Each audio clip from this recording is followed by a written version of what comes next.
Hi friends, நான் காதல். வரும் வாரங்கள் என்ன நடக்குதுன்னு பார்க்கலாம் வாங்க.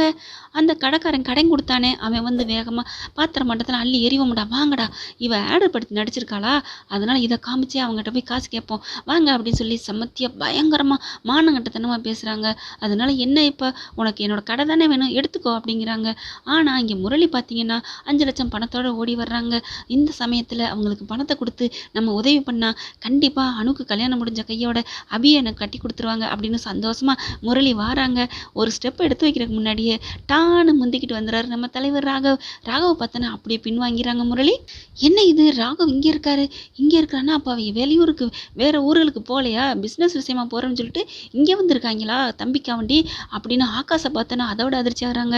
அப்புறம் ராகவ் என்ன பண்ணுறாங்க, போயிட்டு இந்த பாருங்க அங்கிள், நீங்கள் நான் சொல்கிறத கேளுங்க, இவங்ககிட்ட ஏன் கஷ்டப்பட்டுட்டு இருக்கீங்க, எனக்கு தர வேண்டியது கடனாக வாங்கிக்கோங்க, அவங்க கிட்ட வாங்கினீங்கன்னா கஷ்டம், நான் உங்களுக்கு கஷ்டம் கொடுக்கல, எப்போ வேணாலும் நீங்கள் மெதுவாக கொடுங்க, ஆனால் இந்த கவண்டி இந்த ஜவுளிக்கடை எனக்கு எழுதியெல்லாம் தர வேணாம், தயவு செஞ்சு நான் சொல்கிறத கேளுங்க அங்கிள் அப்படின்னு சொல்லி பயங்கரமாக அப்படி இப்படின்னு சொல்லி கிள்ளி பணத்தை வாங்க சொல்லி சம்மதிக்க வைக்கிறாங்க. வீட்டில் பொண்டாட்டியும் இருந்துட்டு அபி அம்மா தான் வாங்கங்க, தம்பி தான் இவ்வளோ சொல்லுதில்ல அப்படிங்கிறாங்க.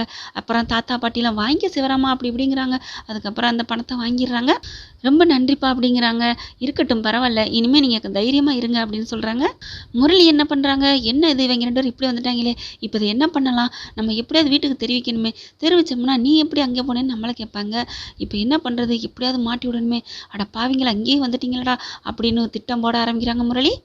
பணம் வந்து ராகவும் ஆகாஷ் வந்து கொடுத்ததுனால அவங்க மேலே கொஞ்சம் நல்ல மதிப்பு வருது அபியோட அப்பா அம்மாவுக்கு. ஏன் அணுவுமே ரொம்ப ஒரு மாதிரியாக ஆசையாக பார்க்குறாங்க ஆகாஷை. நீங்கள் கொடுத்து உதவிட்டீங்க, ரொம்ப தேங்க்ஸ் அப்படிங்கிற மாதிரி. பணம் வாங்கிக்க இஷ்டம் இல்லைனாலும் அப்படியே ஒரு மனசு ஒரு மாதிரியாக கேட்குது இல்லையா, எப்படி நம்மால் தானே அப்படின்னு சொல்லிட்டு வாங்கிக்கிறாங்க. கடனை கொடுத்துட்டு இந்தா உன் எங்கள் மூஞ்சிலே முழிக்கக்கூடாது அப்படின்னு சொல்லி ஓடி போயிரு அப்படிங்கிறாங்க. அவனும் பணத்தை கொடுத்துட்டா நான் எங்கே உங்களை திட்ட போகிறேன், பரவாயில்லையே பெரிய பெரிய ஆள்லாம் கையில் வச்சுருக்கீங்க, நடத்துங்க நடத்துங்க, என்னென்ன எங்கே பாரு, இதுக்கு மேலே பேசுறதுக்கு உனக்கு ரைட்ஸ் இல்லை, மரியாதையை ஓடி போயிரு அப்படின்னு அபி திட்டுறாங்க. நான் ஏமா பேச போகிறேன் அப்படின்னு சொல்லி அங்கேருந்து கிளம்பி போயிடுறாங்க. இனிமேல் எல்லாத்தையும் நடக்கிற வேலையை பாருங்க அப்படின்னு சொல்லி அப்படியே தைரியம் கொடுத்துட்டு போகிறாங்க ஆகாஷும் ராகவும். அடுத்து பார்த்தீங்கன்னா ஆகாஷ் என்ன பண்ணுறாங்க, ராகவ் அபி 3 பேரும் முக்கணியாக திட்டம் போடுறாங்க. அணு மனசில் எப்படி காதலை வர வைக்கிறது அப்படின்னு சொல்லிட்டு சரின்னு சொல்லிட்டு அவங்க தவறான முடிவுக்கு போயிட்டாங்கன்னு சொல்லி அங்கே அணுவுக்கு தகவலை தெரிவிக்கிறாங்க. ஓடி போகிறாங்க. ஓடி போனால் அவர் மயங்கி போய் கிடக்குறாங்க. அப்படியே வாயெல்லாம் நுரையா இருக்குது. என்ன ஆச்சு, ஏன் இப்படி பண்ணிட்டீங்க, ஏங்க இப்படி பண்ணீங்க அப்படின்னு சொல்லி அவங்கள விரும்புகிறேங்க, உண்மையிலே விரும்புகிறேன், ஐயோ வாங்க ஆஸ்பத்திரி கூட்டி போகலாம், இல்லை நீங்கள் விரும்புகிறேன்னு சொன்னால் தான் நான் ஆஸ்பத்திரிக்கு போவேன், ஐயோ நான் உங்களை விரும்புகிறேன் வாங்க அப்படின்னு சொல்கிறாங்க. வாங்க வாங்க அப்படின்னு கிளம்பையிலே அவர் ஆகாஷ் எந்திரிக்காமல் இருக்காங்களா. ராகு வந்துட்டு கடைசியாக சொல்கிறாங்க அவன் வரமாட்டாங்க, ஏன் அப்படின்னு கேட்குறாங்க.